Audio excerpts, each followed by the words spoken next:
Okay, everybody, welcome to Hockey Talk with Francisco and my good friend Andy. Hi, everybody. We're going to have a good time today, huh? Isn't that right, Francisco? Yeah, well, whatever you say. The guy Josh, he said the puppets can stay, but we have to talk about sports. All right, so, look. Today's topic is Kitiando. Okay? This guy is one of the worst defensemen I ever seen in my life. That is my opinion. We should get rid of him completely. Andy, what do you think? Well, I don't know. Look, Yandel, he's the Iron Man, I like Yandel. He's a good guy, and he's got nice hair and a hell of a beard. I think we should keep him. You're the hair and the beard. Yeah, he's a good-looking guy, right, ladies? You think we should? Okay. Let me ask you a question, Mr. Genius, huh? Since you are like such a hockey know-it-all and Kitty Handle is so great, who do you think is the best defenseman ever in the NHL? Who is the best defenseman, huh? Oh, well, that's easy, Francisco. That's an easy question. Wayne Gretzky is clearly the best defenseman ever, okay? I mean, everybody knows he's the best ever. Wait. Hold on a second. Wayne Gretzky, huh? This is the guy. He's the best defenseman ever in hockey. Yeah, yes. Look, Patrick Roy, I mean, he's a close second, but definitely Gretzky. Definitely Gretzky. Okay, so let me ask you, I was thinking, oh my God, I don't believe this. I was thinking that maybe, Michael Jordan, he's probably a better defenseman, huh? Don't you think? What do you say? Well, I'm not, come on, Francisco, I'm not stupid, right? Everybody knows Jordan was a goalie.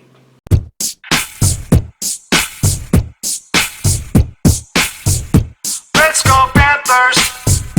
Let's go Panthers! Let's go Panthers! Let's go! Go! Puck drop. And 3, 2, 1, Let's go Panthers! Let's go Panthers! Let's go Panthers! Let's go! Go! All right, so got the Blackhawks finally back home after that road trip, and hey, everything is looking good right now. Bob back in net. I know some people still thinking we were going to see Drieger. Y'all know I like Drieger, okay? But I mean, Bob, he's playing well, and I know we have at least 2 weekends in a row with back-to-backs. It might be 3. I was looking at the schedule today, so Drieger's going to get in. So let's just be happy. Bob's playing well. We got to keep him rolling as we get closer to the playoffs. No lineup changes whatsoever. I like to see that. Obviously, Duclair's going to be on that top line. I would assume Tippett's going to remain on that third line. We'll see how the rest of it shakes out. Coach likes to do the line blender anyway. One little thing popped up today on Panthers Twitter I just want to touch on a little bit, where Malkin over in Pittsburgh was apparently, there was a report that he told Pittsburgh the only team he's willing to be traded to are the Florida Panthers. I guess I'm the only guy. Everybody just is like blaring about this hole at 2C. This blaring hole at 2C. I get the fact that Wenberg's not scoring, but defensively he's playing really, really well, and he's at just over 50% in the face-off circle. Obviously, he's not Malkin. I get it. But what we would have to give up to get 34-year-old Malkin, who's having a down year, obviously, look, I'm going to say if we could steal him, okay. But, I saw people talking about giving up, a few players and Borgstrom and a first-round pick, and that's just too high of a price to pay, in my opinion. All right? Would I like to see him on the team? Absolutely. But right now, everything is working. The team is playing the best, basically, we ever have since 1996. And I know Wenberg's not exactly lighting the world on fire, but 50% is 50% in the face-off circle. And we're a possession-based team, and the more possession we have, the more chances, Huberdeau and company are going to get.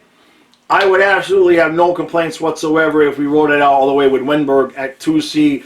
I don't think that is going to make or break us, and I don't think that giving up a ton for a 34-year-old guy, I'm sure we would be able to re-sign him because it sounds like he wants to be here. But I don't know, man. I wouldn't cry if it happened. I would be excited. Don't worry about that. but at the same point, only if we can absolutely steal them. You know, maybe we can get them to, you know, if we could trade Matheson for him, that would, oh wait, no, they already, that's right, we already suckered them once.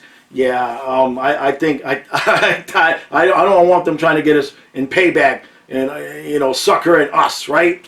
All right. I'm stoked, guys. It's the first home game. 2 points. That's all I'm going to say.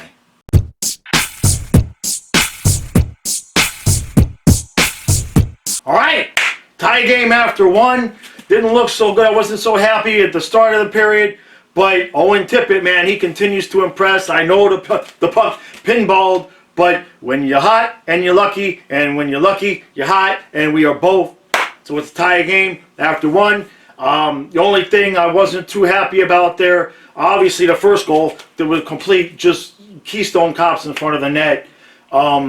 Just a crappy goal all the way around. You know, that's not something that happens a lot, so there's no sense in going over that too much.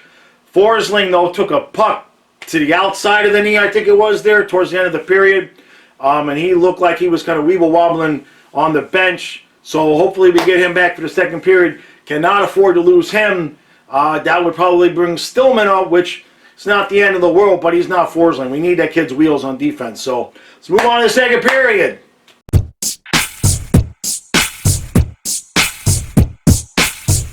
No lead is safe. No lead is safe against this team. And for a long time, we used to say no lead is safe because we would give up the leads. Not tonight. All right. So, again, half a period that would look like crap, and then 5 minutes, and that would look great, and then we come back and we tie the game.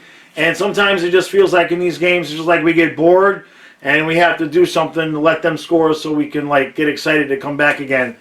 Forsling, Ekblad, boom, boom, and then they both almost get another goal. Ekblad gets robbed, Forsling hits the post.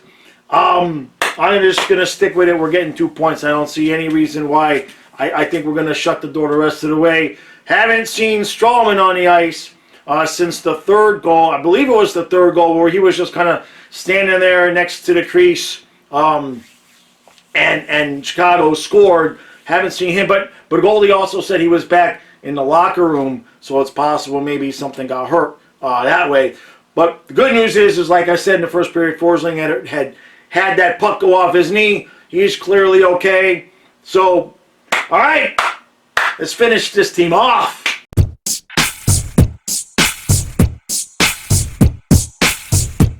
Two points, 2 empty net goals.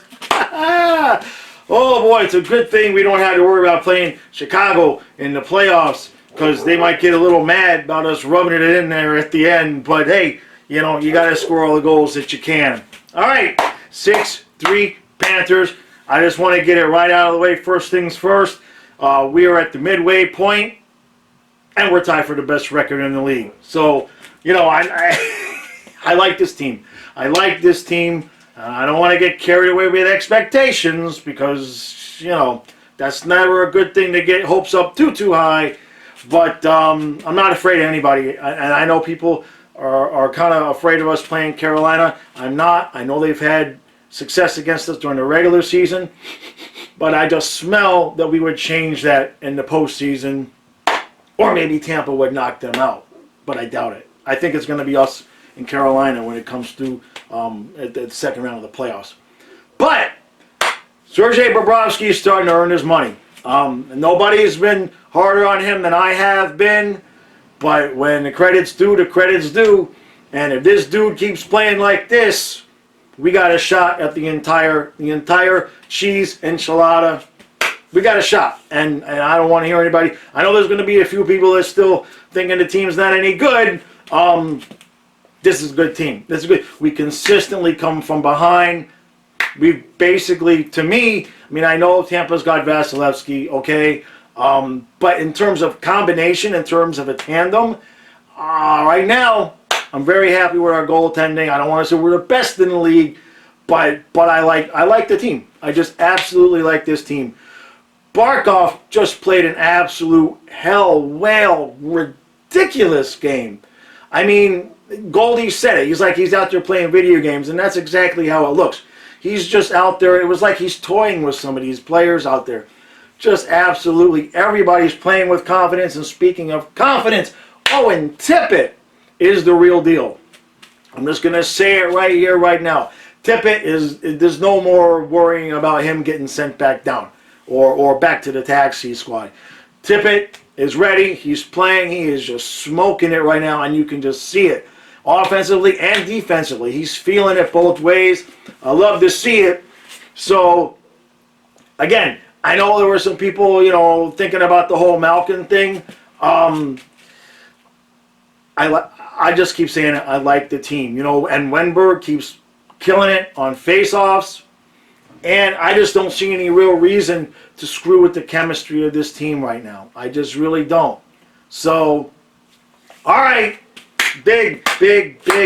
This was a lot bigger than you guys think, or that some people think, because Chicago came in, they were 5 points back. So, and their fan base is thinking, hey, if we can get these 2 games, we're 1 point back. And that's kind of something, the Panthers of old definitely would have slipped up in at least one of these games. We would have won one, or we would have lost one and then gotten a point. That's how things kind of gone around here for about 25 years. But not this year, so we sent Chicago packing, and now they just got to focus on keeping that 4th seed, and those top 3 seeds are pretty much locked up in the division, and it's just a matter of seeding. So, being that this is our mid-season, not tomorrow, but, either tomorrow or Wednesday. We play again Thursday. We play the Predators. Either tomorrow or Wednesday, depending on how my days go, because Wednesday is Kyle's birthday. It's going to be 22. Right? Time flies. God. One of those 2 days, I'm going to do a longer form video where I'm just kind of sitting and chilling and going over the players one by one and what I'm thinking about the players and the team and everything. That'll be a little bit more of a low-key type of thing.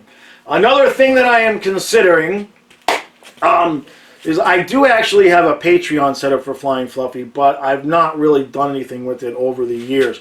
I have a couple people that have been there for all that time, but I've never really done anything. So I'm just going to throw a question out to some of you. Would there be any interest, like on a subscription-based thing, like $3 a month, and then I'm doing maybe either like a pregame live, or some live Q&As 2 or 3 times a week. If there's enough interest in that, I'd like to do something like that. I don't know. I'm trying to mix and match. I've got hockey. I've got my online business, and I also am a coach too as well. So I'm trying to do all 3 things to get some money rolling in. So I'd like to see if you guys are interested in that. If there's enough people that would like something like that, leave a comment, message me, and I'll see what I can do. See if that is something I can put together. All right. I appreciate everybody's support. So far, we are undefeated since I came back, and I am just tickled. I am just absolutely stoked about that. So I will see you guys again. It most likely will be tomorrow because for Kyle's birthday Wednesday, I'm going to probably hang out with him. So I would say 95% for sure I'll have a mid-season video out tomorrow, and then we'll be back on Thursday to whoop up on some Nashville butt. All right. Thanks for watching. Like, share, subscribe, and subscribe. I can't speak. You know what I'm trying to say.